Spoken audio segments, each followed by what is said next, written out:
Welcome to my channel. Yo estaba muerta. Ese era el plan. Mi hija lo había decidido, mi yerno lo había aprobado, y yo debería estar en el fondo de un barranco con el cráneo reventado contra el volante.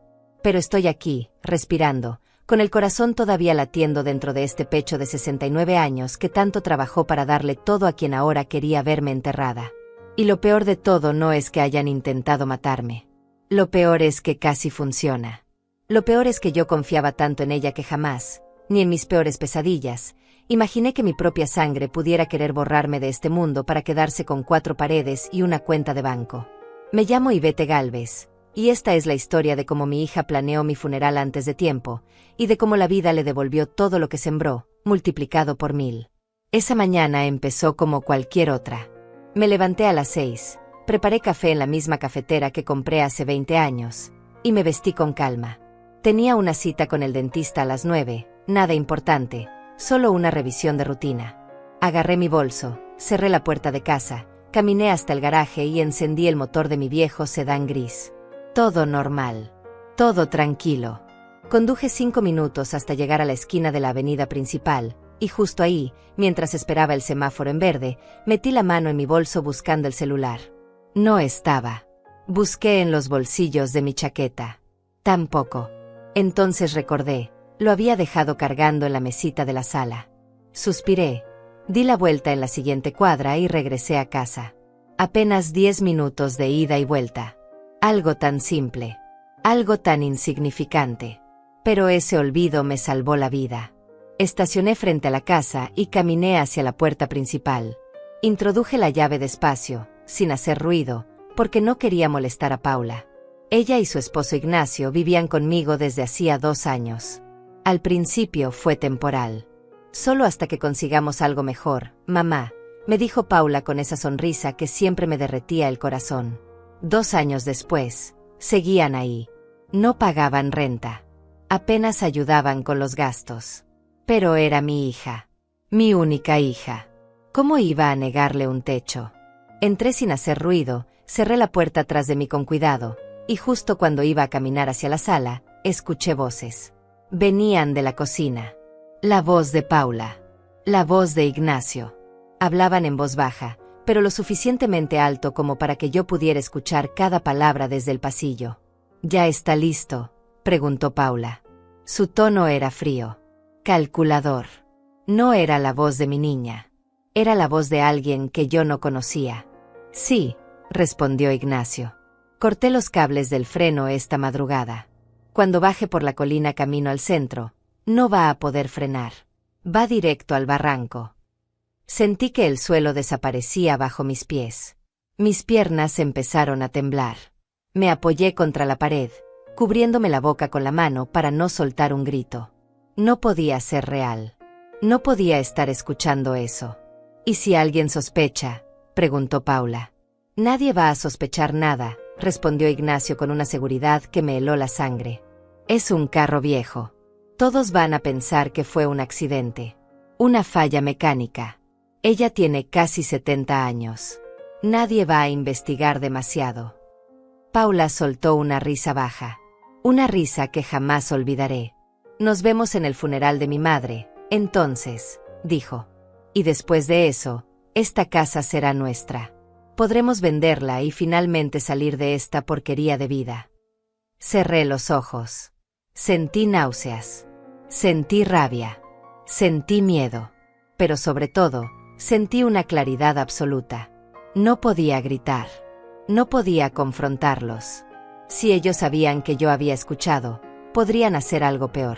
Algo inmediato. Tenía que salir de ahí. Tenía que actuar rápido. Me alejé de la cocina con pasos silenciosos, casi sin respirar. Abrí la puerta principal con la misma delicadeza con la que había entrado. Salí. Cerré. Caminé hacia mi carro. Mis manos temblaban tanto que apenas podía sostener las llaves. Me subí al asiento del conductor y miré el volante. Ese mismo volante que en unas horas debería estar manchado con mi sangre. Ese mismo carro que debería ser mi ataúd. Respiré hondo. No iba a llorar. No iba a derrumbarme. No todavía. Encendí el motor y conduje. Pero no fui al dentista. Fui directo a la estación de policía. Aparqué frente al edificio de ladrillos rojos y me quedé sentada unos segundos, tratando de procesar todo. Mi hija. Mi Paula. La niña que cargué en brazos. La niña a la que le enseñé a leer, a escribir, a soñar. Esa misma niña ahora quería verme muerta. No por odio. No por locura. Sino por dinero. Por una casa que yo compré con el sudor de 40 años de trabajo como costurera. Por unos ahorros que reuní centavo a centavo. Por un patrimonio que ella consideraba más valioso que mi vida. Salí del carro, entré a la estación y me acerqué al oficial de guardia. «Buenos días», dije con voz firme. «Necesito denunciar un intento de homicidio. Alguien saboteó mi carro. Cortaron los cables del freno con la intención de matarme». El oficial levantó la vista, sorprendido. «¿Está segura, señora?» «Completamente segura», respondí. «Y sé exactamente quién lo hizo». El oficial me miró con una mezcla de preocupación y escepticismo. Supongo que no todos los días llega una mujer de casi 70 años denunciando que su propia familia quiere asesinarla. Me pidió que me sentara y llamó a un detective. Mientras esperaba en esa silla de plástico duro, con las manos entrelazadas sobre mi regazo, sentí que todo mi cuerpo vibraba. No era miedo. Era adrenalina pura. Por primera vez en años, tal vez en décadas, estaba tomando una decisión que no tenía nada que ver con complacer a otros. Era una decisión de supervivencia. Cuando llegó el detective, un hombre de unos 50 años con cara cansada y una libreta en la mano, me presenté con calma y le conté todo. Cada palabra que había escuchado. Cada detalle. No exageré nada. No inventé nada. Solo dije la verdad. «Señora Gálvez», dijo el detective después de escucharme, «esto es muy grave. Entiende que está acusando a su hija y a su yerno de intento de homicidio». «Lo entiendo perfectamente», respondí. «Y también entiendo que si no hago algo ahora, esta noche estaré muerta». Él asintió despacio. «Vamos a revisar su vehículo. Si lo que dice es cierto, encontraremos las evidencias. Pero necesito que usted permanezca en un lugar seguro. Tiene a dónde ir». Pensé por un momento. No tenía familia cercana. Mis padres habían fallecido hacía años. Era hija única. No tenía hermanos, primos, tíos. Solo tenía a Paula. Y Paula quería verme bajo tierra. Pero entonces recordé a Matilde, mi vecina de toda la vida. La única persona en este mundo en la que podía confiar ciegamente. «Sí», dije, «tengo a dónde ir». El detective acompañó a un equipo de peritos hasta mi carro. Lo revisaron ahí mismo, en el estacionamiento de la estación. No tardaron ni 20 minutos en confirmar lo que yo ya sabía. Los cables del freno habían sido cortados con precisión. No era un desgaste natural. No era un accidente mecánico. Era sabotaje intencional. El perito tomó fotografías, recolectó muestras y redactó un informe técnico. «Señora», me dijo con seriedad, «si usted hubiera conducido este carro hoy, especialmente en una zona con pendiente, no habría sobrevivido. Los frenos estaban completamente inutilizados». Sentí un escalofrío recorrerme la espalda. Había estado a minutos de morir. A minutos de convertirme en otra estadística. Otra anciana víctima de un trágico accidente automovilístico. El detective me llevó en su patrulla hasta la casa de Matilde. Durante el camino, me preguntó más detalles sobre mi relación con Paula y con Ignacio. Le conté todo. Como Paula había sido una niña amorosa, aplicada en la escuela, siempre responsable. Como todo empezó a cambiar cuando conoció a Ignacio hace 6 años.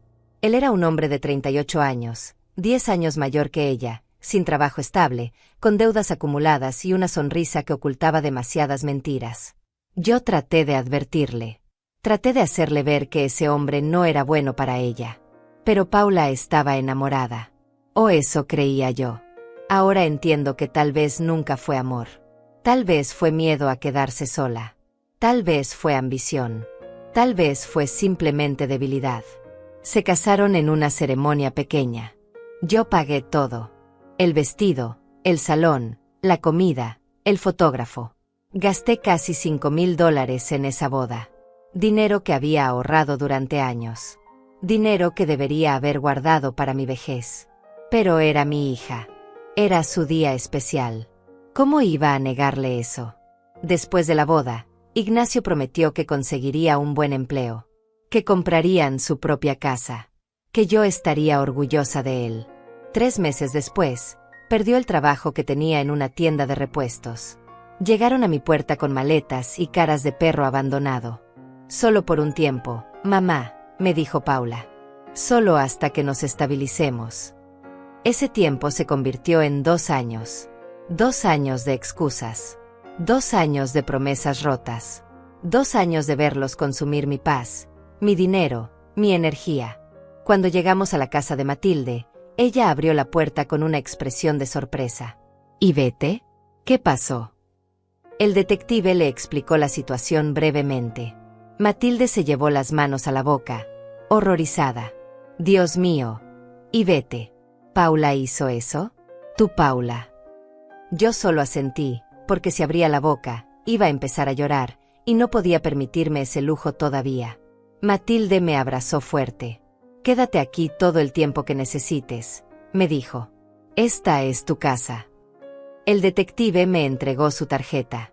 La llamaremos cuando tengamos novedades. Mientras tanto, no regrese a su domicilio. No contacte a su hija.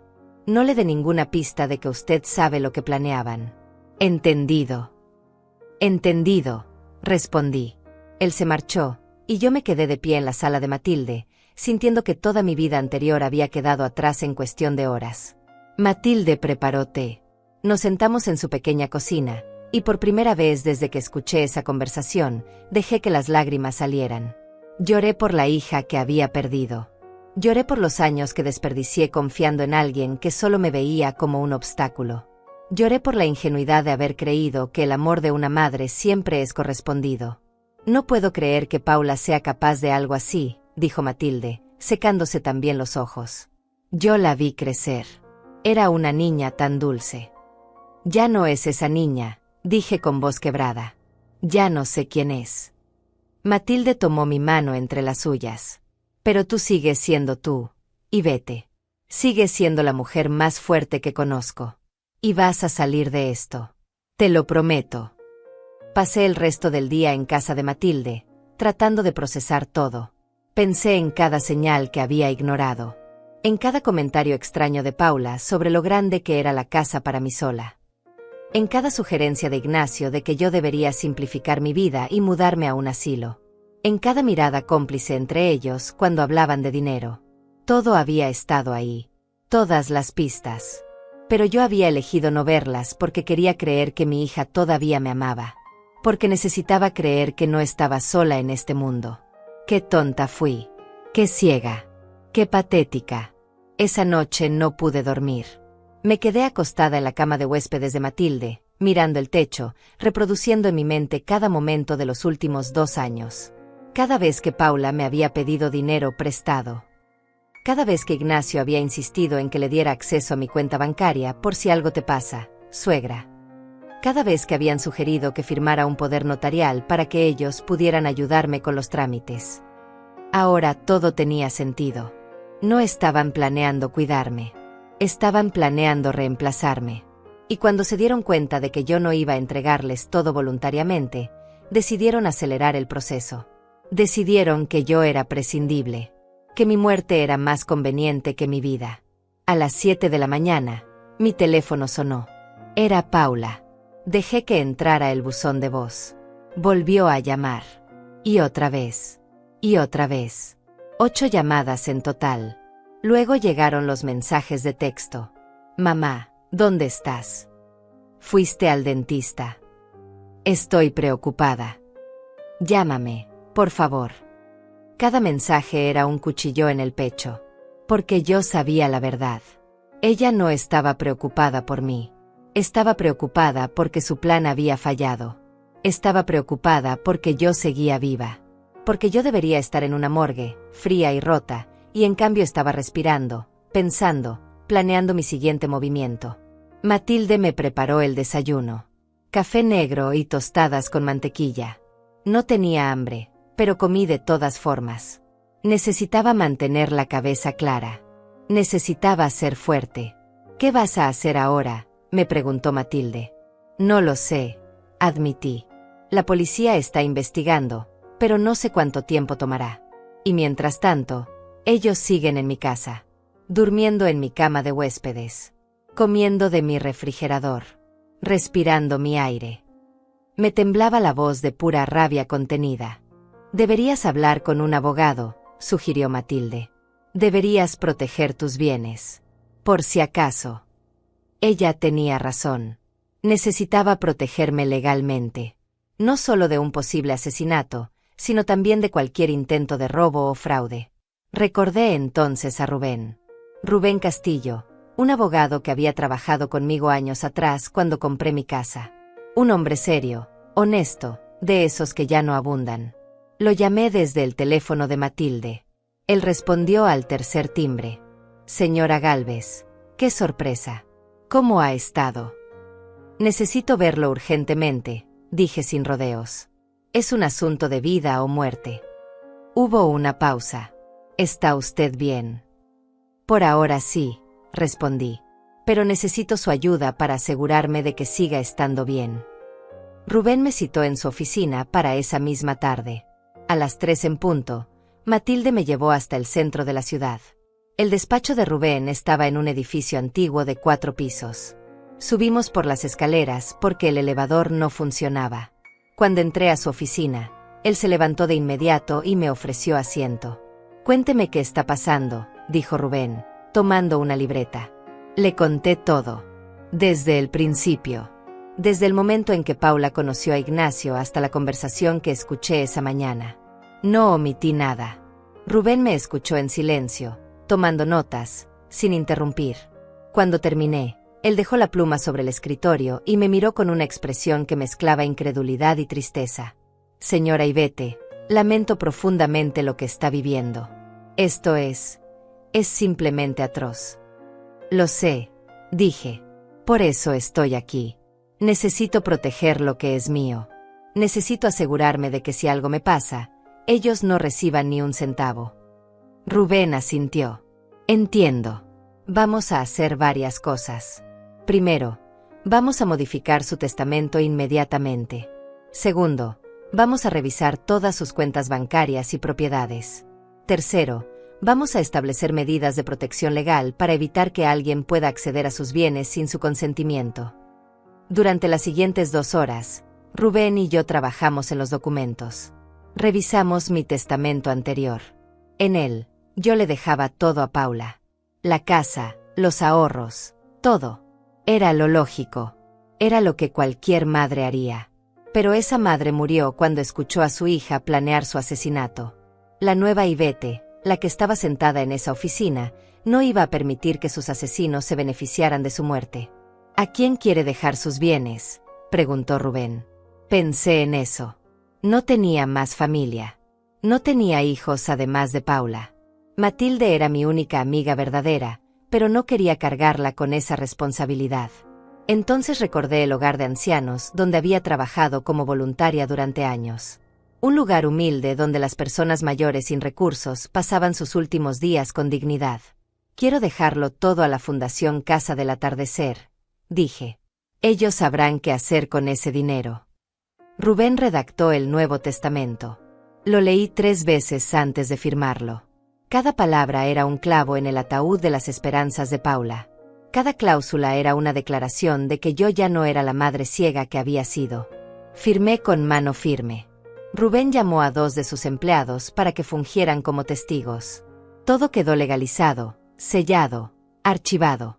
Ahora, dijo Rubén, hablemos de sus cuentas bancarias. ¿Paula tiene acceso a alguna de ellas? No, respondí. Siempre me negué a darle acceso, aunque ella insistió muchas veces. Bien, dijo Rubén con alivio. Eso nos facilita las cosas. Pero de todas formas, vamos a cambiar todas sus contraseñas y códigos de seguridad. Y vamos a agregar una alerta en sus cuentas para que le notifiquen cualquier movimiento inusual. Cuando salí de la oficina de Rubén, eran casi las 6 de la tarde. Me sentía extrañamente tranquila, como si hubiera recuperado algo de control sobre mi vida. Matilde me esperaba en la recepción. ¿Cómo te fue? Bien, respondí. Hice lo que tenía que hacer. En el camino de regreso a su casa, mi teléfono volvió a sonar. Era Paula otra vez. Esta vez contesté. «¿Mamá? ¿Dónde diablos has estado?», gritó al otro lado de la línea. Su voz ya no fingía preocupación. Era pura irritación. «He estado ocupada», respondí con calma. «¿Ocupada? ¿Ocupada con qué? No fuiste al dentista. Tu carro sigue en el garaje. ¿Dónde estás?» «Eso no es de tu incumbencia», dije fríamente. «Soy una mujer adulta. Puedo ir a donde quiera sin tener que reportarme contigo». Hubo un silencio del otro lado. Podía imaginar la cara de Paula, roja de furia. «¿Qué te pasa, mamá? ¿Por qué me hablas así?» «Tal vez porque finalmente estoy aprendiendo a poner límites», respondí. «Voy a quedarme unos días en casa de una amiga. Necesito espacio». «¿Espacio? ¿Espacio de qué?» «De ti», dije, y colgué. Apagué el teléfono. No quería escuchar más llamadas. No quería más mensajes. No quería más mentiras envueltas en falsa preocupación. Esa noche, mientras cenaba sopa de verduras en la cocina de Matilde, el detective me llamó al teléfono fijo de ella. «Señora Gálvez, tenemos novedades», dijo. «Encontramos las herramientas que se usaron para cortar los cables de su carro. Estaban en el garaje de su casa, escondidas detrás de unas cajas. Tienen las huellas dactilares de su yerno, Ignacio Vargas». Sentí que el aire se me escapaba de los pulmones. Era real. Todo era completamente real. Ya no era solo mi palabra contra la de ellos. Ya no era una sospecha paranoica de una anciana asustada. Había evidencia física. Había pruebas. Había huellas dactilares que conectaban a Ignacio directamente con el sabotaje de mi carro. «¿Y ahora qué sigue?», pregunté al detective con voz temblorosa. «Ahora vamos a proceder con las órdenes de arresto», respondió. «Tanto para Ignacio Vargas como para Paula Gálvez. Los cargos son conspiración para cometer homicidio e intento de asesinato. Señora Gálvez, necesito que usted esté preparada para lo que viene. Esto va a ser difícil. Va a ser doloroso. Pero es necesario». «Lo sé», dije. «Haga lo que tenga que hacer». Colgué el teléfono y me quedé mirando la pared de la cocina de Matilde. Ella me puso una mano en el hombro. «¿Qué pasó?» «Van a arrestarlos», dije con voz hueca. «Esta noche o mañana temprano. Van a arrestar a mi hija». No pude dormir esa noche tampoco. Me quedé acostada imaginando cómo sería. Imaginé a la policía tocando la puerta de mi casa. Imaginé la cara de Paula cuando le dijeran de que la estaban acusando. Imaginé a Ignacio tratando de negar todo, de inventar excusas, de culpar a alguien más. Imaginé las esposas cerrándose alrededor de sus muñecas. Y por más que traté de sentir satisfacción, de sentir justicia, solo sentí un vacío inmenso. Porque no importaba cuánta razón tuviera yo, no importaba cuánta evidencia hubiera. Al final del día, mi única hija iba a ir a prisión. Y yo iba a quedarme completamente sola en este mundo. A las 6 de la mañana siguiente, sonó el teléfono de Matilde. Era el detective. «Señora Gálvez, ejecutamos las órdenes de arresto hace una hora. Tanto Paula Gálvez como Ignacio Vargas están bajo custodia policial en este momento». Cerré los ojos. Respiré hondo. ¿Cómo reaccionaron? «Su hija negó todo al principio», dijo el detective. «Pero cuando le mostramos las evidencias, cuando le explicamos que teníamos las huellas de su esposo en las herramientas, cuando le dijimos que usted misma había reportado escuchar la conversación entre ellos, bueno, ahí empezó a desmoronarse. Ahora está pidiendo hablar con usted». «No quiero hablar con ella», dije inmediatamente. «No todavía. Tal vez nunca». «Lo entiendo», respondió el detective. «Y es su derecho. Nadie puede obligarla a verla o a hablar con ella. Solo quería que supiera que ella está solicitando contacto». Pasé los siguientes 3 días en un estado de shock emocional. No salía de la casa de Matilde. No contestaba llamadas de nadie excepto del detective y de Rubén. Matilde me cuidaba como si fuera su propia madre. Me preparaba comidas que yo apenas tocaba. Me obligaba a tomar agua. Me acompañaba en silencio cuando yo necesitaba llorar. Ella nunca me juzgó. Nunca me dijo que exageraba o que debería perdonar. Solo estuvo ahí. Y eso fue todo lo que necesité. El cuarto día, Rubén vino a visitarme. Traía documentos. Y vete, dijo sentándose frente a mí en la sala. Necesitamos hablar sobre su casa. Legalmente, sigue siendo su propiedad. Pero mientras Paula e Ignacio estén detenidos, necesitamos decidir qué hacer con las pertenencias que ellos dejaron ahí. Que la policía haga lo que tenga que hacer, dije sin emoción. Yo no pienso volver ahí. No todavía. Rubén asintió. Hay algo más. Paula contrató a un abogado defensor. Ese abogado me contactó. Están tratando de negociar un acuerdo. ¿Qué clase de acuerdo?, pregunté con desconfianza. Quieren que usted retire los cargos a cambio de que ellos se declaren culpables de un delito menor. Alegan que nunca tuvieron la intención real de matarla, que solo estaban hablando, que fue una bravata sin planes concretos. Solté una risa amarga. ¿Una bravata? ¿Cortar los cables de un freno es una bravata? Si yo hubiera conducido ese carro, estaría muerta. No fue conversación. Fue acción. Fue un plan ejecutado. Lo sé, dijo Rubén con firmeza. Por eso mi recomendación es que rechace cualquier tipo de acuerdo. Que deje que esto siga su curso legal. Ellos intentaron matarla. Y vete. Intentaron asesinarla por dinero. No merecen clemencia. ¿Cuánto tiempo podrían darles?, pregunté. Rubén consultó sus papeles. Si son declarados culpables de intento de homicidio con premeditación, están hablando de entre 15 y 25 años de prisión para cada uno. Ignacio, por ser quien ejecutó el sabotaje, probablemente recibirá la sentencia más alta. Paula, como cómplice y conspiradora, recibiría un poco menos, pero seguiríamos hablando de al menos 15 años. 15 años.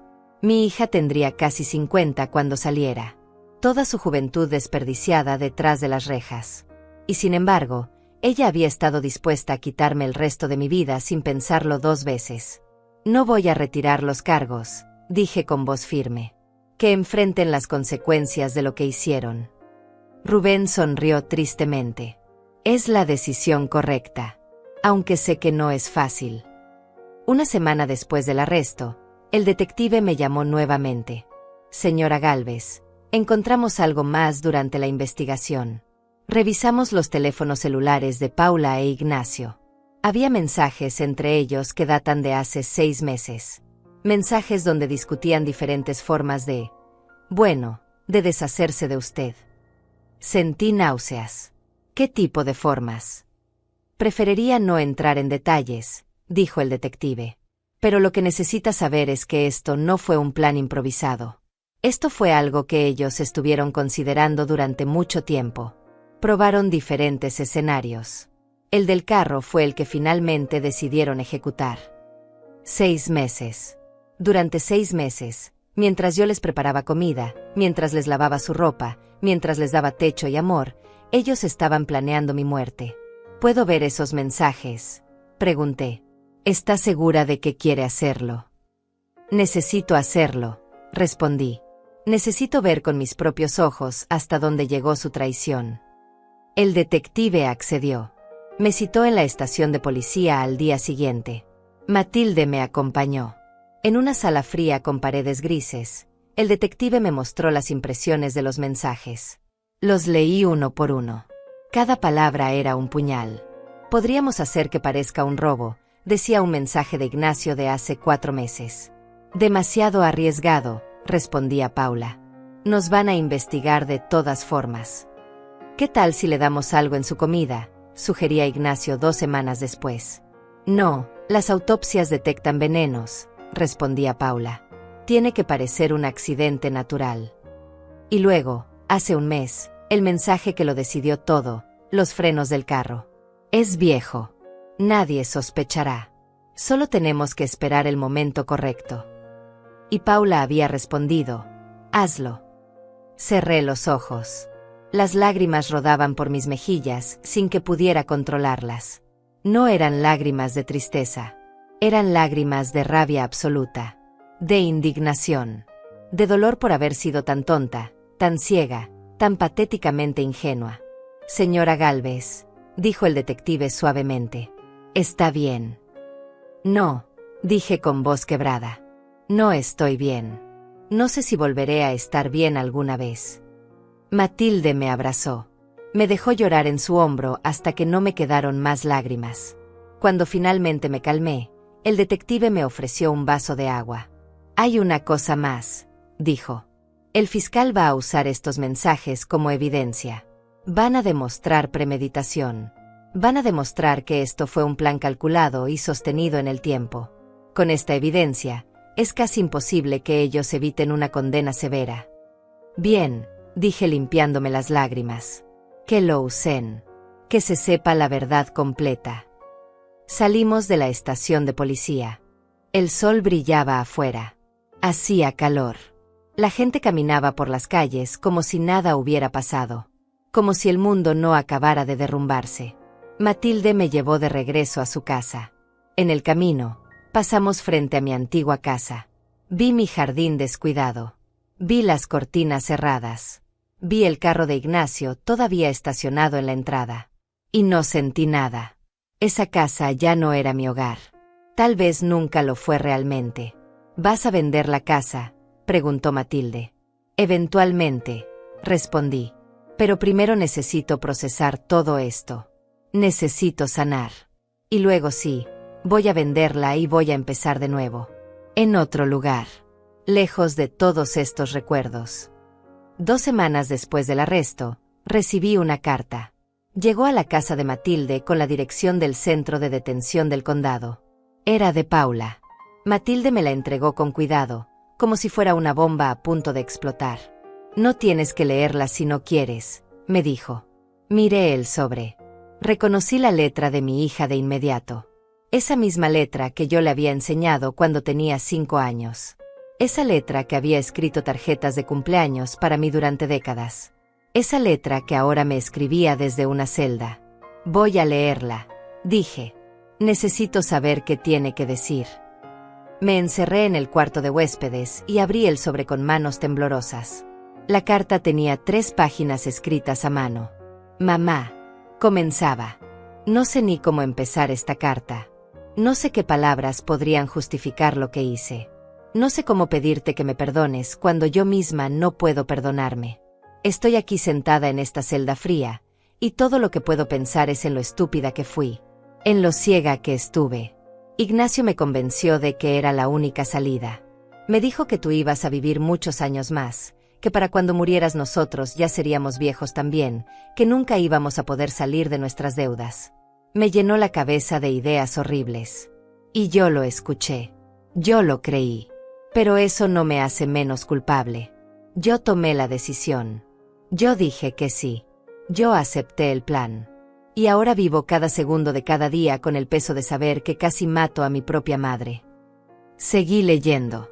¿Sabes qué es lo peor, mamá? Que en el momento en que planeábamos todo, yo no pensaba en ti como mi madre. Te veía solo como un obstáculo. Como algo que estaba en el camino de mi felicidad. Deshumanicé completamente a la mujer que me dio la vida, que me crió sola después de que papá murió, que trabajó hasta destruirse las manos para que yo tuviera ropa nueva y pudiera ir a la universidad. Te convertí en un problema a resolver. Y eso es imperdonable. No te escribo esta carta para pedirte que retires los cargos. Sé que no lo harás. Sé que no deberías hacerlo. Te escribo porque necesito que sepas que me arrepiento. Que si pudiera regresar el tiempo, si pudiera borrar todo esto, lo haría sin dudarlo. Pero no puedo. Y ahora tendré que vivir el resto de mi vida sabiendo que traicioné a la única persona que siempre me amó incondicionalmente. La carta terminaba así: no espero tu perdón. No lo merezco.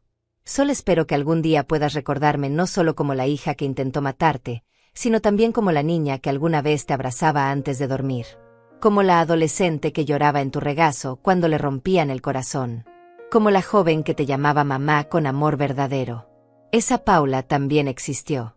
Y aunque ya no existe más, aunque yo la maté junto con todo lo bueno que había en mí, espero que a veces puedas recordarla. Te amo, mamá. Siempre te amé. Y odio saber que mi amor nunca fue suficiente para detenerte de hacer lo imperdonable. Paula. Dejé caer la carta sobre la cama. Me quedé mirando el techo. No lloré. Ya no me quedaban lágrimas. Solo sentí un cansancio profundo. Un agotamiento que iba más allá de lo físico. Matilde tocó la puerta suavemente. ¿Y vete? ¿Estás bien? No lo sé, respondí con honestidad. Ella dice que se arrepiente, que fue Ignacio quien la convenció, que si pudiera regresar el tiempo, no lo habría hecho. Matilde entró y se sentó a mi lado. ¿Y tú le crees? No sé qué creer, admití. Conozco a mi hija. O al menos pensé que la conocía. Paula siempre fue influenciable. Siempre necesitó aprobación. Tal vez Ignacio sí la manipuló. Tal vez ella es más víctima de lo que parece. O tal vez, dijo Matilde con firmeza, ella es una mujer adulta de 28 años que tomó decisiones terribles y ahora está buscando excusas. También podría ser eso, dije con un suspiro. De cualquier forma, no cambia nada. Ella estuvo de acuerdo. Ella participó. Y yo casi muero por eso. Esa noche, le escribí una respuesta a Paula. No fue larga. No fue emocional. Solo fue honesta. Paula, recibí tu carta. Entiendo que te arrepientes. Entiendo que tal vez Ignacio te influenció. Pero eso no cambia el hecho de que tú elegiste. Tuviste 1000 oportunidades de decir que no. De detenerlo. De advertirme. Y no lo hiciste. Cortó los cables de mi carro y tú lo celebraste. Hablaron de mi funeral como si fuera una fiesta próxima. Y ahora quieres que te recuerde como la niña dulce que alguna vez fuiste. Pero esa niña creció. Y se convirtió en alguien que yo no reconozco. No sé si algún día podré perdonarte. Honestamente, en este momento, ni siquiera sé si quiero intentarlo. Lo que sí sé es que necesito vivir el resto de mi vida lejos de ti. Necesito sanar. Necesito recuperar la paz que ustedes me robaron. Cuídate, Paula. Y ojalá encuentres en la prisión lo que nunca encontraste afuera, dignidad. Firmé la carta y la envié al día siguiente. Un mes después del arresto, llegó la audiencia preliminar. Rubén me acompañó a la corte. Era la primera vez que vería a Paula e Ignacio desde aquella mañana terrible. Cuando entré a la sala, los vi sentados con sus abogados defensores. Paula estaba irreconocible. Había perdido peso. Tenía ojeras profundas. Su cabello, que siempre llevaba arreglado, estaba opaco y descuidado. Cuando nuestras miradas se encontraron, ella comenzó a llorar. Yo desvié la vista. Ignacio, por otro lado, parecía furioso. Me miraba con odio puro. Como si yo fuera la culpable de su situación. Como si yo hubiera cortado los cables de mi propio carro solo para arruinarles la vida. El juez entró. Todos nos pusimos de pie. La audiencia comenzó. El fiscal presentó las evidencias. Las fotografías de los cables cortados. Las huellas dactilares de Ignacio en las herramientas. Los mensajes de texto entre ellos planificando todo durante meses. Mi testimonio escrito sobre la conversación que escuché. El abogado defensor de Paula trató de argumentar que ella había sido coaccionada por Ignacio. Que ella era una víctima de violencia psicológica. Que nunca tuvo la intención real de hacerme daño. El fiscal destruyó ese argumento en minutos. Los mensajes muestran claramente que la señora Paula Gálvez participó activamente en la planificación. Ella no fue forzada. Ella no fue engañada. Ella fue una conspiradora voluntaria en un plan de asesinato por beneficio económico. El juez escuchó ambas partes. Revisó las evidencias. Y finalmente habló. Señora Paula Gálvez y señor Ignacio Vargas, dijo con voz severa, la evidencia presentada en esta audiencia es contundente. Hay pruebas materiales, testimoniales y documentales que indican que ustedes planificaron y ejecutaron un intento de homicidio contra la señora Ivette Gálvez. Basándome en esta evidencia, determino que hay causa probable para proceder a juicio. Ambos permanecerán bajo custodia hasta la fecha del juicio, que se fijará en 60 días. No se otorgará fianza dada la gravedad de los cargos y el riesgo potencial que representan para la víctima. Paula sollozó audiblemente. Ignacio golpeó la mesa con el puño. «Esto es ridículo», gritó. Ella está exagerando todo. No íbamos a hacer nada. Silencio, ordenó el juez. Una palabra más y lo acusaré de desacato al tribunal. Ignacio se calló, pero seguía mirándome con odio. Cuando salimos de la sala, Paula trató de acercarse a mí. «Mamá, por favor», gritó mientras los guardias la sujetaban. «Por favor, mamá, háblame. Solo un minuto». Yo seguí caminando. No volteé. No respondí. Rubén me guió hacia la salida. «Lo hiciste muy bien», me dijo. «Sé que fue difícil». «Fue horrible», admití. «Pero ya pasó». Afuera del juzgado, había un pequeño grupo de periodistas. Alguien había filtrado la historia. «Señora Gálvez, ¿cómo se siente sabiendo que su propia hija intentó matarla? ¿Va a perdonarla alguna vez? ¿Qué mensaje tiene para otras madres en situaciones similares?» Rubén me protegió de las cámaras y los micrófonos. «Sin comentarios», dijo firmemente. Nos subimos a su auto y nos fuimos de ahí. De regreso en casa de Matilde, me serví un vaso de agua y me senté en la sala. Estaba exhausta, emocional y físicamente agotada. «¿Quieres hablar?», preguntó Matilde. «No», dije. «Solo quiero sentarme aquí en silencio y procesar todo». Ella asintió y se fue a la cocina. Me quedé ahí, mirando por la ventana, pensando en todo lo que había perdido. Había perdido a mi hija. Había perdido mi hogar. Había perdido mi sensación de seguridad. Había perdido mi capacidad de confiar.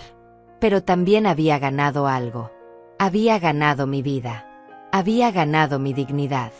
Había ganado el conocimiento de que soy más fuerte de lo que pensaba. Y eso, en medio de toda esta oscuridad, era algo. Los siguientes 2 meses fueron una mezcla extraña de monotonía y ansiedad. Pasaba mis días en casa de Matilde, tratando de establecer algún tipo de rutina. Me levantaba temprano, preparaba café, caminaba por el vecindario. Intentaba mantenerme ocupada para no pensar. Pero era imposible. Cada noche, cuando cerraba los ojos, veía la cara de Paula llorando en la sala del tribunal. Escuchaba su voz diciendo: «Nos vemos en el funeral de mi madre». Y me preguntaba cómo había llegado a este punto. Como una niña que solía dibujarme tarjetas de cumpleaños con crayones, se había convertido en alguien capaz de planear mi muerte durante 6 meses sin pestañear. Rubén me mantuvo informada de cada desarrollo legal. El fiscal estaba construyendo un caso sólido. Tenían las evidencias físicas. Tenían los mensajes. Tenían mi testimonio. Tenían incluso declaraciones de algunos vecinos que habían visto a Ignacio trabajando en mi carro aquella madrugada. «Es un caso hermético», me dijo Rubén una tarde mientras revisábamos documentos en su oficina. «No hay forma de que salgan absueltos. La única pregunta es cuántos años van a recibir». «¿Y cuál es tu estimación?», pregunté. «Para Ignacio, entre 20 y 25 años. Para Paula, entre 15 y 20. Dependerá de qué tan convincente sea su defensa sobre haber sido manipulada». 20 años. Mi hija tendría casi 50 cuando saliera. Toda una vida desperdiciada. Una semana antes del juicio, recibí otra carta de Paula. Esta vez, no la abrí inmediatamente. La dejé sobre la mesita de noche durante 2 días, mirándola cada vez que pasaba, preguntándome si realmente quería saber qué decía. Finalmente, una noche en la que no podía dormir, la abrí. Era más corta que la anterior. «Mamá, sé que no quieres saber de mí. Sé que no merezco ni siquiera que leas esto. Pero necesito decirte algo importante. Ignacio me está culpando de todo.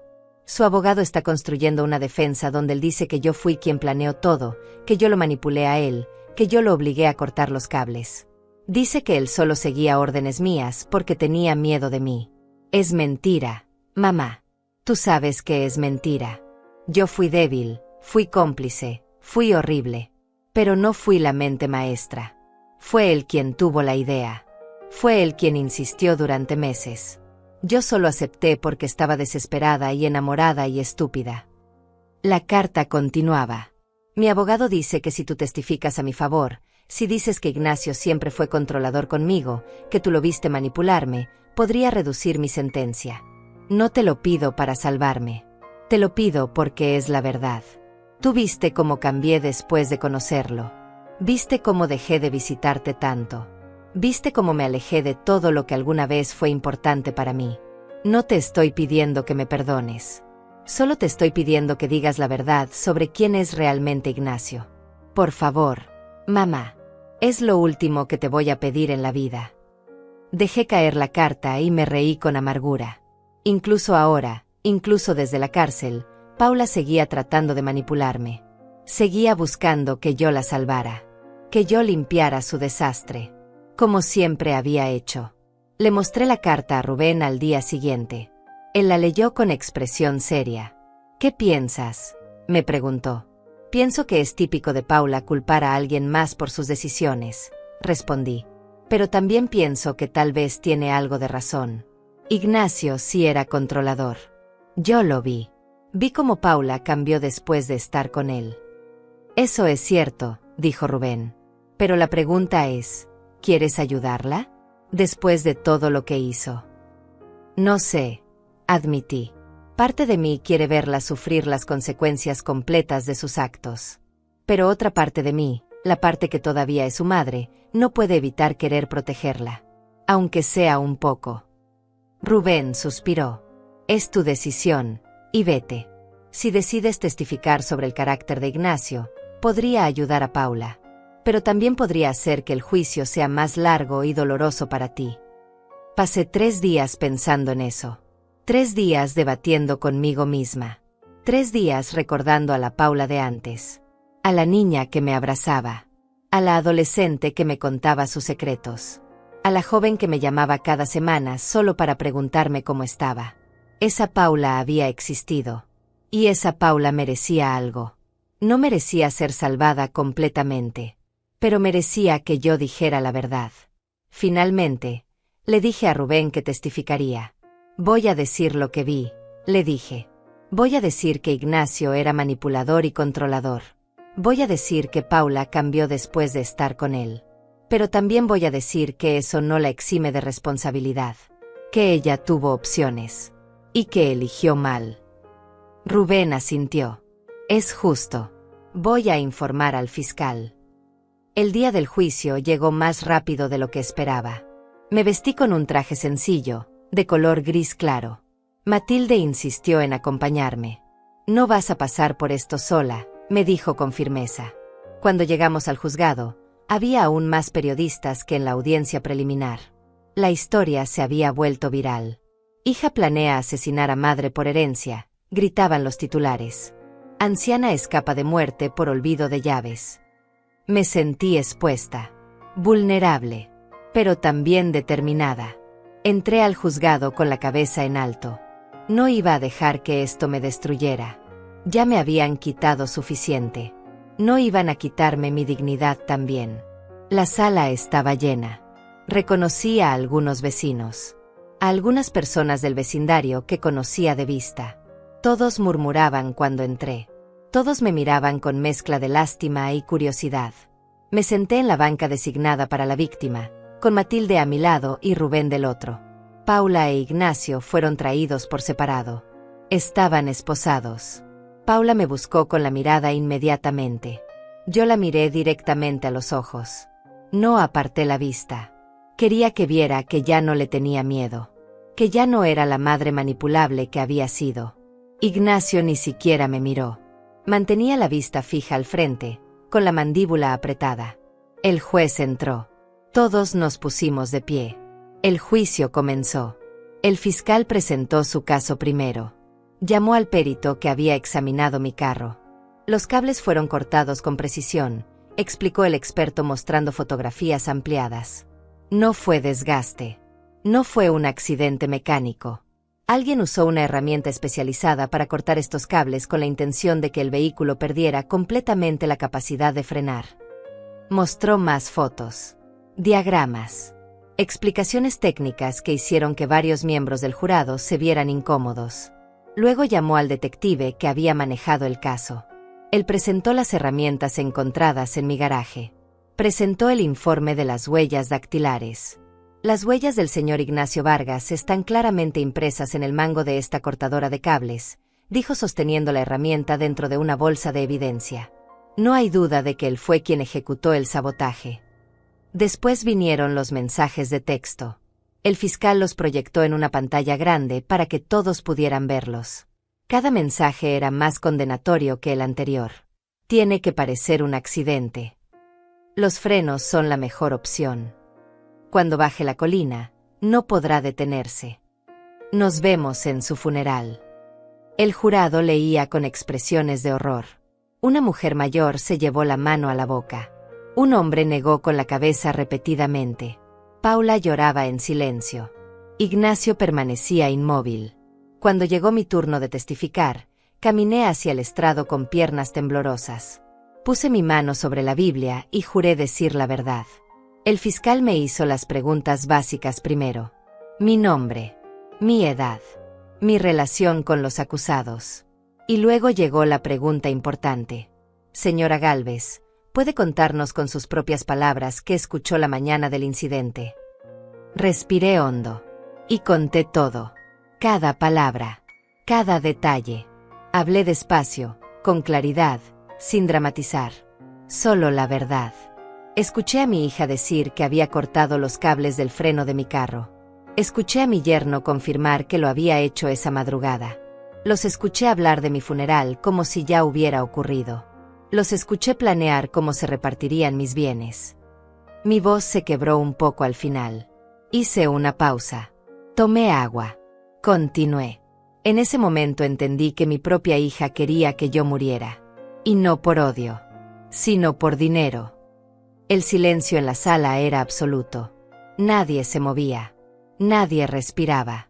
El abogado defensor de Ignacio se levantó para interrogarme.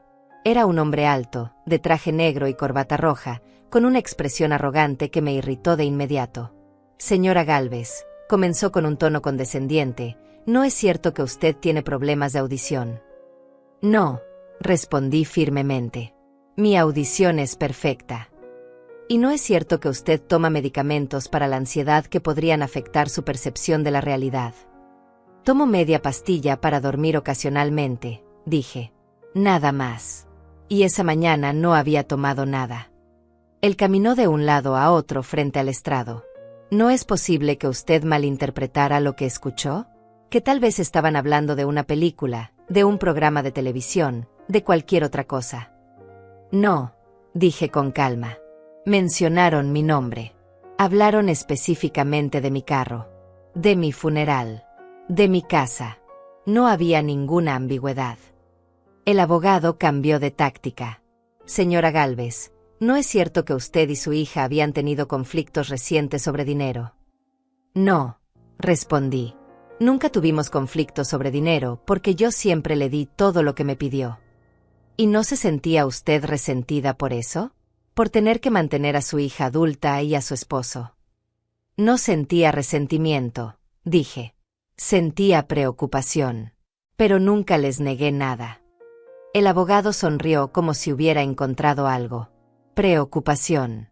Interesante. ¿No es cierto que usted les había dicho que estaba pensando en cambiar su testamento? Jamás dije eso, respondí. Hasta el día que escuché su plan, mi testamento les dejaba todo a ellos. El abogado pareció frustrado. Sin más preguntas, dijo bruscamente y se sentó. El fiscal me pidió que permaneciera en el estrado. Señora Gálvez, ¿usted ama a su hija? La pregunta me tomó por sorpresa. Sí, dije con voz temblorosa. La amo. Aunque ella intentó matarme, aunque me traicionó de la peor manera posible, sigue siendo mi hija. Y no puedo simplemente dejar de amarla. ¿Y por qué está aquí entonces?, preguntó el fiscal. ¿Por qué testificar contra ella si la ama? Porque el amor no puede estar por encima de la justicia, respondí. Porque si no hago esto, estaría diciéndole que está bien intentar asesinar a alguien siempre y cuando seas familia. Estaría diciéndole que puede hacer lo que quiera sin consecuencias. Y eso no es amor. Eso es complicidad. El fiscal asintió. Gracias, señora Gálvez. Puede retirarse. Bajé del estrado con las piernas temblando. Cuando pasé junto a Paula, ella susurró: lo siento, mamá. No respondí. Volví a mi asiento junto a Matilde. Ella tomó mi mano y la apretó. «Lo hiciste perfecto», me susurró. Pero yo no me sentía perfecta. Me sentía rota, destruida, como si acabara de firmar la sentencia de muerte de mi propia hija. Luego fue el turno de la defensa. El abogado de Paula llamó a testigos que hablaron de su buen carácter. Una antigua compañera de trabajo que dijo que Paula siempre fue amable y responsable. Un vecino que la recordaba como una joven educada. Pero el fiscal destruyó cada testimonio con las mismas preguntas. ¿Sabía usted que la señorita Gálvez estuvo planeando el asesinato de su madre durante 6 meses? ¿Sabía usted que ella participó activamente en decidir cómo matarla? La respuesta siempre era la misma: no. No sabían. Porque Paula les había mostrado una cara diferente. La cara que quería que vieran. El abogado de Paula trató de argumentar que Ignacio la había manipulado. Que ella había sido víctima de abuso psicológico. Que había actuado bajo coacción. Presentó estudios sobre mujeres en relaciones abusivas. Sobre cómo el control puede nublar el juicio. Y entonces me llamaron nuevamente al estrado. Esta vez fue el abogado de Paula quien me interrogó. «Señora Gálvez», dijo con voz suave, «¿usted notó algún cambio en su hija después de que comenzó su relación con Ignacio Vargas?» Pensé cuidadosamente antes de responder. Había prometido decir la verdad. Y la verdad era complicada. Sí, admití. Paula cambió después de conocer a Ignacio. Se volvió más distante, más reservada. Dejó de visitarme con tanta frecuencia. Dejó de llamarme todos los días como solía hacer.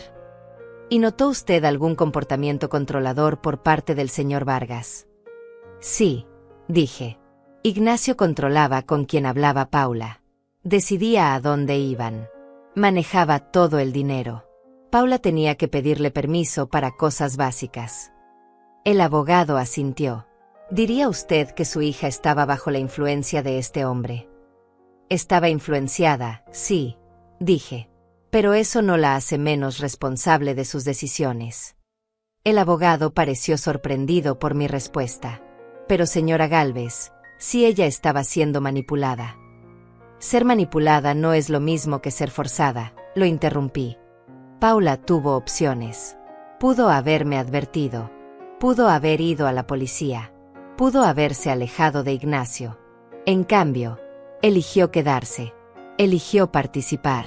Eligió enviar esos mensajes planeando mi muerte. Nadie le puso un arma en la cabeza. Ella decidió por su cuenta.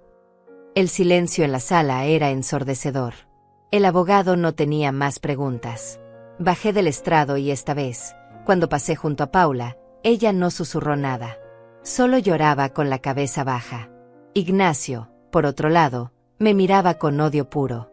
Como si todo esto fuera mi culpa. Como si yo fuera la villana de esta historia. Los alegatos finales duraron todo el día siguiente. El fiscal argumentó que esto había sido un plan calculado, premeditado, ejecutado con frialdad por 2 personas que valoraban el dinero más que la vida humana. Ellos no vieron a una madre. No vieron a una mujer que había trabajado toda su vida. No vieron a un ser humano. Vieron dólares. Vieron una casa que podían vender. Vieron una cuenta bancaria que podían vaciar. Y decidieron que la forma más rápida de obtener eso era matarla. El abogado de Ignacio argumentó que mi testimonio no era confiable, que no había pruebas de que realmente escuché lo que dije escuchar, que todo era circunstancial. Pero las evidencias físicas lo contradecían. Los cables cortados. Las huellas digitales. Los mensajes. Todo apuntaba a la culpabilidad. El abogado de Paula hizo un último intento por generar compasión. Paula Gálvez es una mujer que cometió un error terrible bajo la influencia de un hombre abusivo. Merece castigo, sí, pero también merece consideración por las circunstancias. El jurado se retiró a deliberar. Pasaron 6 horas.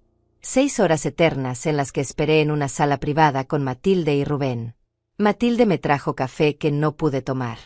Rubén revisaba documentos que no necesitaba revisar. Yo solo miraba el reloj en la pared, preguntándome qué estarían diciendo, qué estarían decidiendo, si creerían en la manipulación o en la responsabilidad personal. Finalmente, a las 7 de la tarde, Nos llamaron de vuelta a la sala. El jurado había llegado a un veredicto. Todos tomamos nuestros lugares. Paula estaba pálida como un fantasma. Ignacio apretaba la mandíbula tan fuerte que podía ver las venas de su cuello. El juez pidió al presidente del jurado que se pusiera de pie. ¿Han llegado a un veredicto? Sí, su señoría, respondió el hombre. En el caso del pueblo contra Ignacio Vargas, en el cargo de intento de asesinato en primer grado, ¿cómo encuentra al acusado? Culpable. Paula soltó un grito ahogado. Ignacio golpeó la mesa. Esto es injusto, gritó. Los guardias se acercaron de inmediato. En el caso del pueblo contra Paula Gálvez, en el cargo de conspiración para cometer asesinato, ¿cómo encuentra a la acusada? El jurado hizo una pausa. Mi corazón latía tan fuerte que podía escucharlo en mis oídos. Culpable. Paula se derrumbó. Literalmente se desplomó en su silla, sollozando incontrolablemente.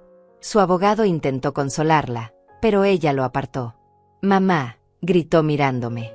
Mamá, por favor. Yo cerré los ojos. No podía mirarla. No podía ver su dolor sin sentir que estaba traicionando algo en mí. Pero sabía que esto era lo correcto. Tenía que ser lo correcto. El juez golpeó su mazo. El tribunal agradece al jurado por su servicio. La sentencia se dictará en 2 semanas. Los acusados permanecerán bajo custodia hasta ese momento. Se levanta la sesión. Salí de la sala del tribunal sintiendo un peso extraño. No era alivio. No era satisfacción. Era simplemente agotamiento. Un cansancio tan profundo que apenas podía mantenerme en pie. Matilde me sostuvo del brazo. Vámonos a casa, dijo suavemente. Afuera, los periodistas nos esperaban. Señora Gálvez, ¿cómo se siente con el veredicto? ¿Qué mensaje tiene para su hija? ¿La perdonará alguna vez? Rubén los apartó. Sin comentarios. Respeten la privacidad de mi cliente. Nos abrimos paso entre las cámaras y los micrófonos hasta llegar al auto de Matilde. Cuando finalmente estuvimos dentro, con las puertas cerradas y el mundo afuera bloqueado, dejé salir el aire que había estado conteniendo. Se acabó, dije. Finalmente se acabó. Todavía falta la sentencia, me recordó Rubén. Lo sé, dije. Pero lo peor ya pasó. Ya testifiqué. Ya enfrenté a Paula. Ya dije la verdad. El resto es solo formalidad. Matilde condujo en silencio. Yo miraba por la ventana, viendo las calles de la ciudad pasar borrosas. Pensaba en Paula llorando en esa sala. Pensaba en todos los años que pasaría en prisión. Pensaba en cómo su vida, que pudo haber sido hermosa, se había convertido en esto. Y me preguntaba si en algún momento durante esos 6 meses de planificación, había pensado en mí como su madre. Si alguna vez había dudado. Si alguna vez había sentido aunque fuera un segundo de culpa o de amor que la hiciera detenerse. Probablemente no. Probablemente me había borrado completamente de su corazón mucho antes de que Ignacio cortara esos cables. Y eso, más que cualquier otra cosa, era lo que más dolía. Las 2 semanas entre el veredicto y la sentencia fueron las más extrañas de mi vida. Por un lado, sentía un alivio inmenso. La verdad había salido a la luz. La justicia había prevalecido. Paula e Ignacio habían sido declarados culpables.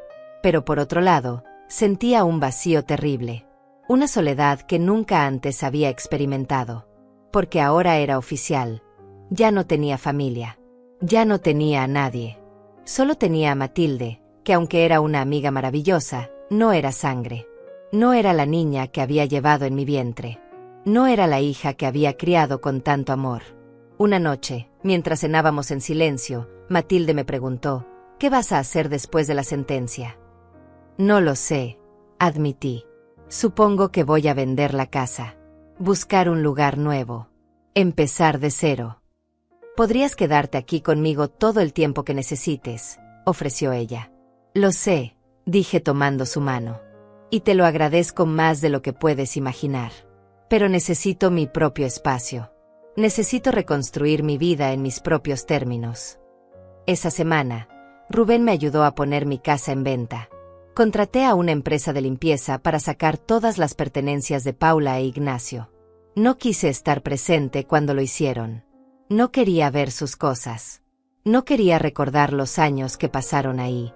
Cuando la empresa terminó, fui a la casa por primera vez en casi 3 meses. Entré despacio, como si fuera una extraña visitando una propiedad ajena. Las habitaciones estaban vacías, limpias, pero llenas de fantasmas. En cada rincón veía recuerdos. Paula de niña corriendo por el pasillo. Paula adolescente estudiando en la mesa del comedor. Paula adulta presentándome a Ignacio por primera vez en esa misma sala. Todos esos recuerdos ahora estaban manchados, contaminados por lo que vino después. Caminé por cada habitación, despidiéndome silenciosamente. Despidiéndome de la vida que había tenido. De la mujer que había sido. De la madre que ya no sería nunca más. En la cocina, me detuve. Ese era el lugar donde había escuchado la conversación que cambió todo. Me paré exactamente donde había estado aquella mañana. Cerré los ojos y volví a escuchar las voces. Corté los cables del freno. Nos vemos en el funeral de mi madre. Abrí los ojos. No iba a dejar que este lugar me persiguiera. No iba a dejar que estos recuerdos me destruyeran. Saqué mi teléfono y llamé a la agencia de bienes raíces. Quiero que vendan esta casa lo más rápido posible, dije con firmeza. No me importa el precio. Solo quiero que desaparezca de mi vida. El agente me aseguró que harían su mejor esfuerzo. Colgué, salí de la casa y cerré la puerta por última vez. No volví a mirar atrás. Literalmente. Caminé hacia el auto de Matilde que me esperaba en la calle, sin voltear ni una sola vez. El día de la sentencia llegó con un cielo gris y amenazante. Parecía que iba a llover en cualquier momento. Me vestí con ropa oscura, sobria, apropiada para lo que sentía como un funeral. Porque en cierta forma lo era. Era el funeral de cualquier esperanza que quedara de tener una relación con mi hija. Matilde y Rubén me acompañaron al juzgado. Esta vez había menos periodistas. La novedad de la historia ya había pasado. Entramos directamente a la sala.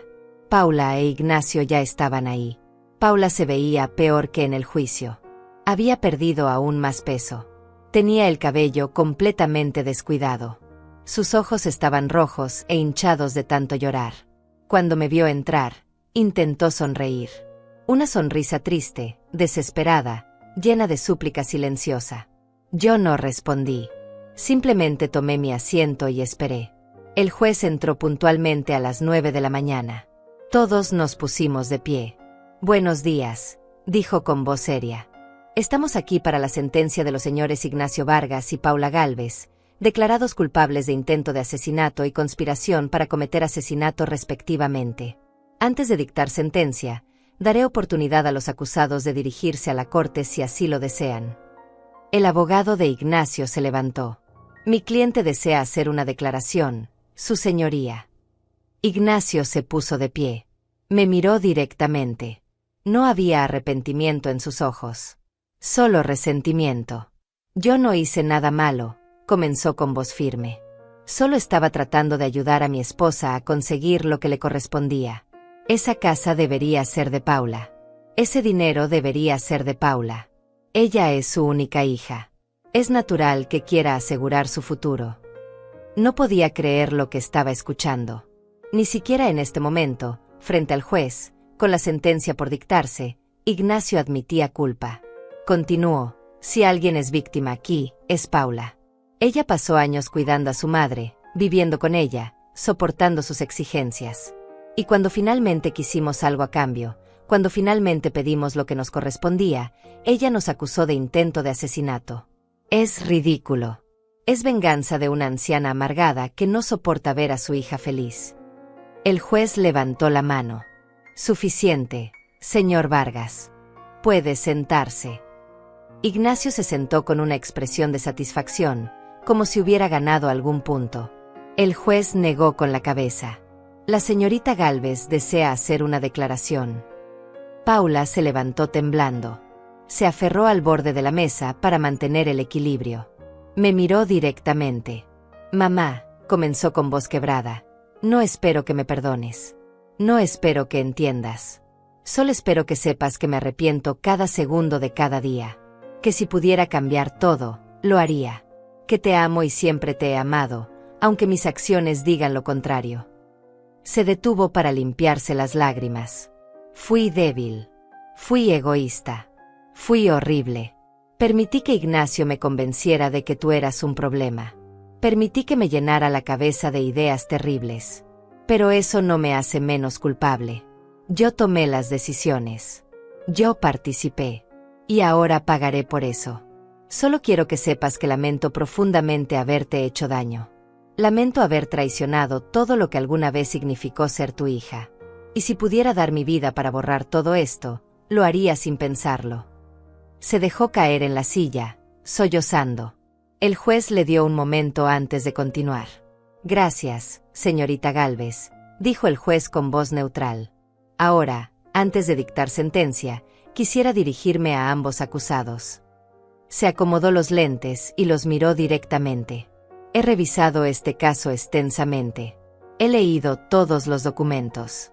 He visto todas las evidencias. Y debo decir que este es uno de los casos más perturbadores que he presenciado en mis 25 años como juez. Hizo una pausa. La señora Ivette Gálvez no era una mujer rica. No era millonaria. Era una costurera jubilada que había trabajado toda su vida para tener una casa modesta y algunos ahorros. Y ustedes, las personas en quienes más confiaba, decidieron que su vida valía menos que esos bienes materiales. El silencio en la sala era absoluto. Señor Vargas, continuó el juez, usted no solo planeó el asesinato de su suegra, sino que lo ejecutó. Cortó los cables de su carro sabiendo perfectamente que al bajar por la colina perdería el control y probablemente moriría de forma violenta. Y luego, incluso ahora, se atreve a justificar sus acciones. No muestra ni un ápice de arrepentimiento genuino. Por el contrario, culpa a la víctima. El juez miró sus papeles. Por el delito de intento de asesinato en primer grado, lo sentenció a 25 años de prisión sin posibilidad de libertad condicional por al menos 15 años. Ignacio se puso de pie de un salto. Eso es injusto. Es demasiado. Los guardias lo hicieron sentarse. El juez continuó imperturbable. Señorita Gálvez, dijo volviéndose hacia Paula, su situación es más complicada.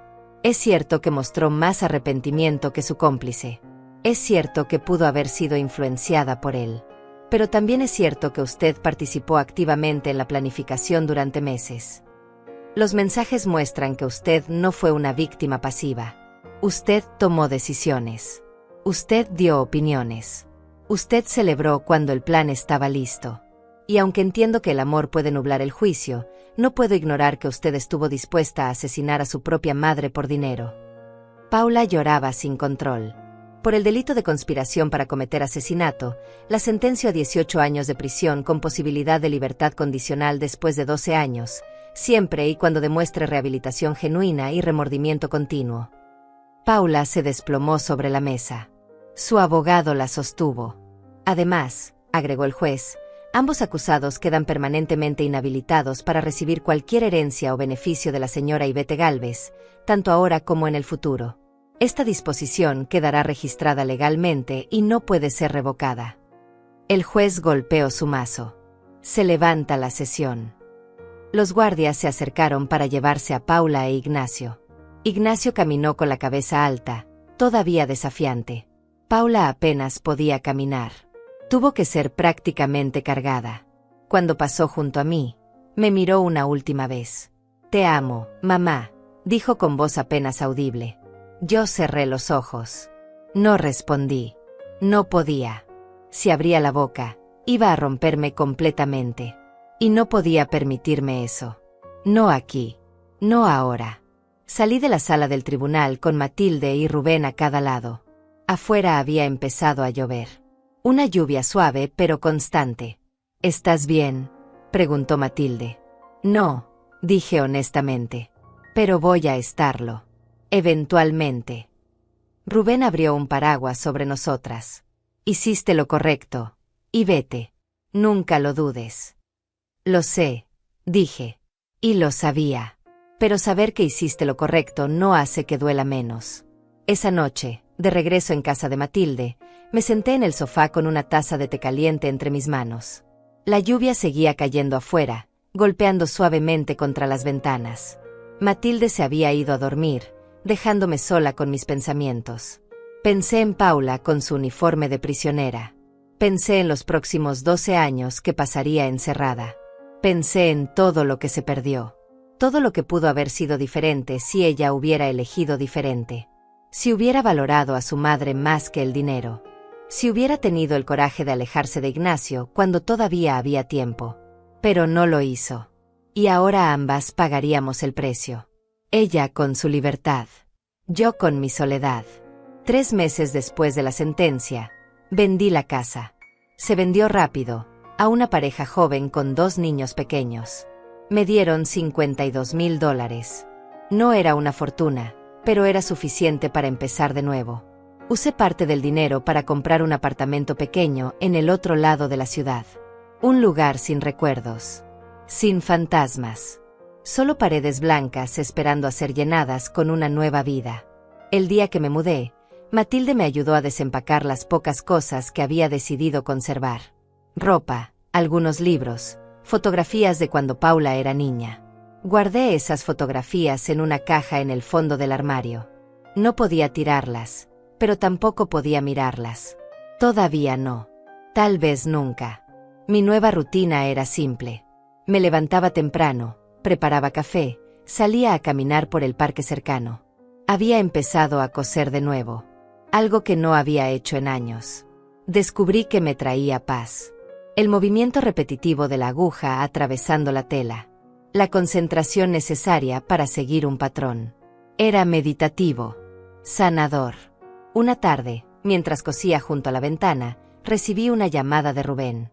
Ivete, hay algo que debes saber, dijo con voz seria. Paula escribió una carta para ti.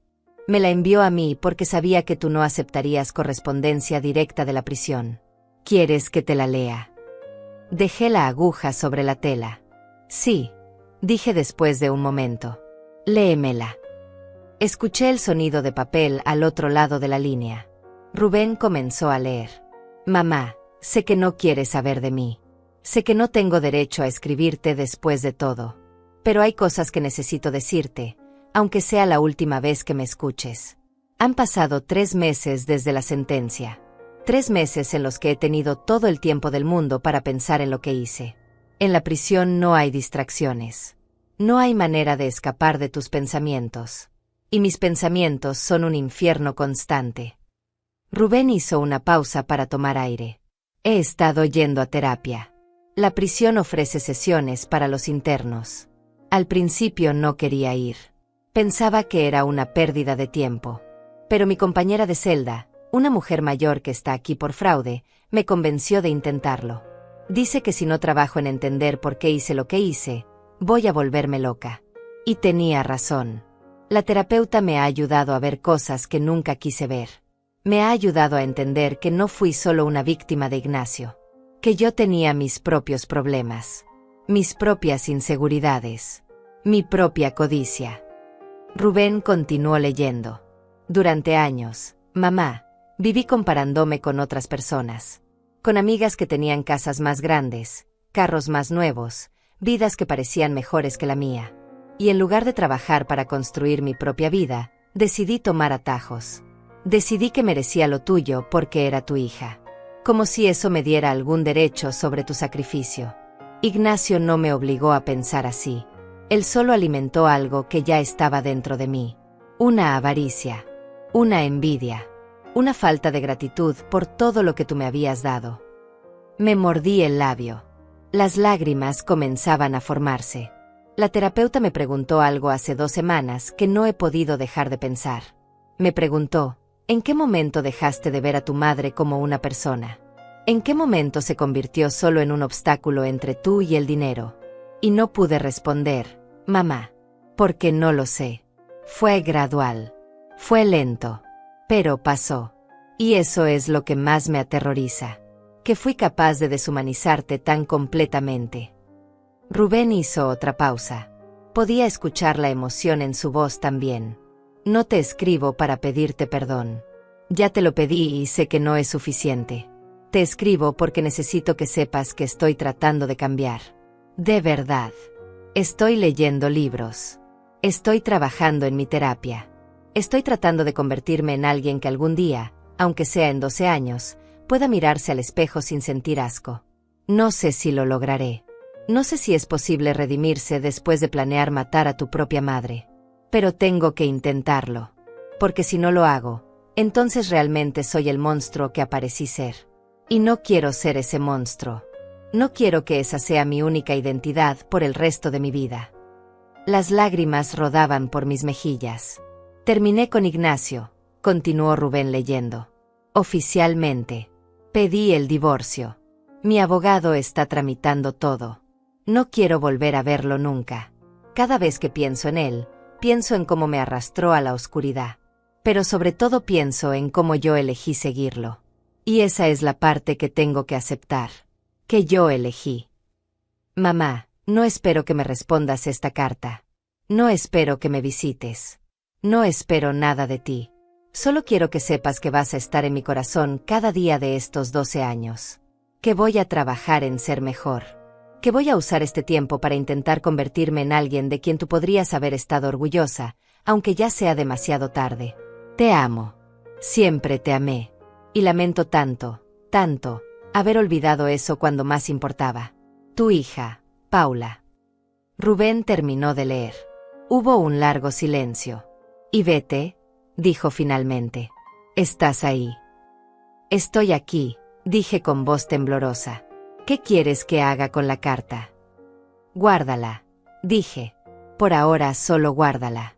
No sé si algún día querré leerla yo misma. Pero guárdala. Lo haré, prometió Rubén. ¿Estás bien? Sí. Mentí. Estoy bien. Colgué el teléfono y me permití llorar. Lloré por todo lo perdido. Por la relación madre-hija que nunca volvería a existir. Por los años que Paula pasaría encerrada. Por el tiempo que yo había desperdiciado confiando ciegamente. Lloré hasta que no me quedaron más lágrimas. Y entonces me lavé la cara. Me preparé un té y volví a coser. Porque la vida continuaba. Porque yo había decidido que continuaría.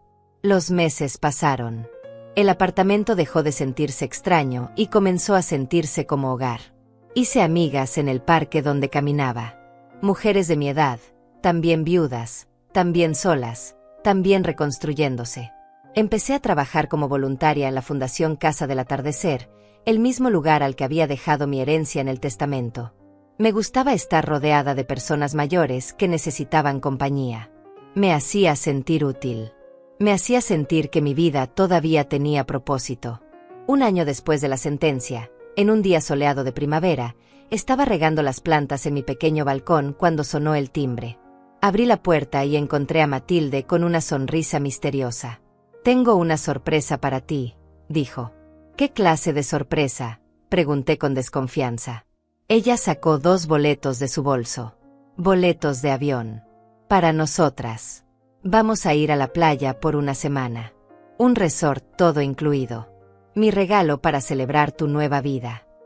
Me quedé sin palabras. «Matilde, no puedes pagar eso. Es demasiado». «Ya está pagado», dijo con firmeza. «Y no acepto un no como respuesta. Te lo mereces. Y vete. Después de todo lo que pasaste, mereces algo bueno». La abracé fuerte. «Gracias», susurré. «Por todo. Por estar ahí cuando no tenía a nadie. Por no juzgarme. Por recordarme que todavía hay bondad en el mundo». Ella me abrazó de vuelta.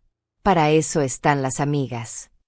Ese viaje a la playa fue exactamente lo que necesitaba. Pasar días sin pensar en Paula, en Ignacio, en el juicio, en nada de eso.